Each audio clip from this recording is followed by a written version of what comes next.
First question is, if Jesus was born of the Holy Spirit, why did he need to have the Holy Spirit when he took baptism? और पहला प्रश्न ये है कि जब यीशु मसीह का जन्म पवित्र आत्मा के जरिए से हुआ था, तो पावनी का बपतिस्मा के बाद में उन्हें पवित्र आत्मा की बपतिस्मा की जरूरत क्यों थी? Now, the Holy Spirit says came upon him. और The Holy Spirit is always in him from childhood. The Holy Spirit was in him from birth.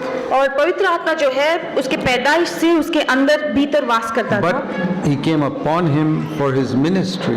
लेकिन वो उसके ऊपर तब उतर आया उसके सेवकाई के समय के वक्त पे। He did not become more holy when he was 31 than he was when he was 25. और 41 के वर्ष में वो अधिक पवित्र न बने जब वो छोटे उम्र में थे।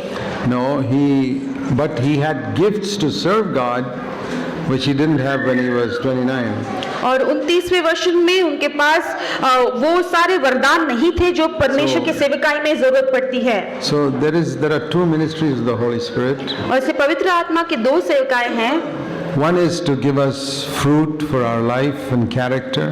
और एक तो हमारे जीवन के लिए और स्वभाव के लिए फल देने के लिए, And the other is to give us gifts to serve him. और दूसरी है वो कि हमें वो वरदान मिले ताकि उसके जरिए से हम परमेश्वर की सेवकाई करें। What Jesus got when he was baptized was the gifts of the Holy Spirit to serve the Father, which he did not have for 30 years. और जब पानी का बपतिस्मा के बाद में जो पवित्र आत्मा का जो वरदान मिला, वो ऐसा वरदान है कि परमेश्वर की सेवकाई करने के लिए उसे मिले जो उसके पहले उनके पास नहीं थी। We also need the Holy Spirit within us to have the fruit of Christ likeness in our life.